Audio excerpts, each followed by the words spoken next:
Well, Senator Marco Rubio, thank you for joining us. Thank you. President George Herbert Walker Bush was certainly well remembered this week, but our nation seems to have forgotten his call for a kinder, gentler nation over the years. Tell me what you think went so wrong in terms of delivering that vision that he valued so much.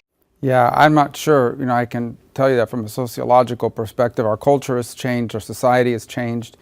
I think we've become a cruder culture. I think social media has contributed to that. So I don't know all the answers, and I don't think things can never be the way they used to be. Things are always constantly changing, but I think there are lessons. And one of the most powerful lessons from George H.W. Bush was you can be a strong competitor, you can disagree with people, but there's still a way to do it within the boundaries of civility and decency and respect for others, and maintaining sort of a sense of national pride and the ability to work together as countrymen. And so anytime someone passes like that, it's a chance of reflection, but obviously, there's a lot of changes to be made because it's not just in our politics, it's in society at large that's changed. What went through your head on the issue of Saudi Arabia when the administration dismissed its own conclusion from the CIA that the Crown Prince ordered the murder of Mr. Khashoggi, an American resident journalist? Let me say this. I don't need a briefing from the CIA. I don't need a classified information to know that the Crown Prince has total and absolute governance control over Saudi Arabia.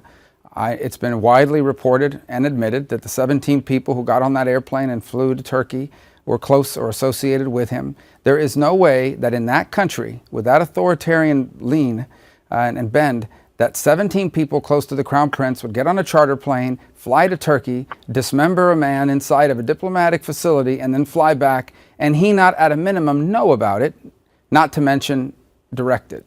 And so that's just a logical conclusion from those facts. And those are all, you don't need classified information to know those things. So when the administration equivocates on that point, as Senator Lindsey Graham said, you would have to be willfully blind. When the administration does not draw that conclusion, do you think, like Senator Graham, it's being willfully blind, or is it being disingenuous? I think it's a less than artful way to try to preserve the U.S.-Saudi alliance, which I'm not advocating that we implode or rip apart, but I do think that is an alliance that has to have clear limits. The Crown Prince is a young man, he's an aggressive man, often an overconfident one, and often very reckless. And he continues to test the boundaries of our relationship. And if we don't set firm guidelines now, this is only going to get worse. He's only going to take increasingly reckless action that could severely impact our national security and our national interests. So the right answer to this is not to blow up the U.S.-Saudi alliance in the region. It's important, particularly with Iran's ambitions growing and Iran's reach growing. But I think what you've seen from the administration, frankly, is a less than artful effort to sort of preserve the alliance. You don't have to ignore what they did. You also don't have to blow up the alliance.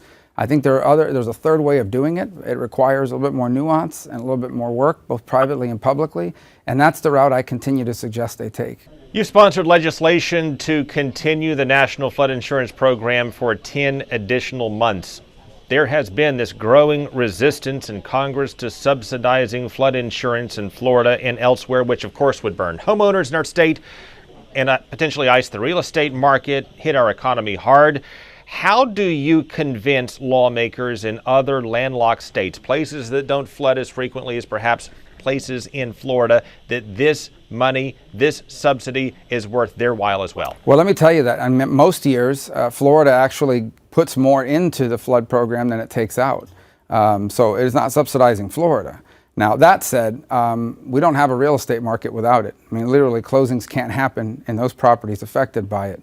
The third point is I actually want to extend it permanently with reforms. I want the program to be reformed. The resistance is the program is not structurally sound. I mean, it is running massive deficits on a year in, year out basis and needs to be reformed in order to make it more solvent. And that's what I want to see happen. But that's very difficult to pass. So the alternative is not to let it expire, as it almost did last week in the last second when it was extended by 7 days. So what I'm advocating now is let's do a 10-month extension so we don't have to do this every month. And then that gives us time in the new Congress to hopefully, finally, come back and pass a more durable extension with reforms. And I filed both of those bills now, the 10-month extension and the permanent and the long-term one with reforms. Senator Rubio, thank you for your time. Thank you.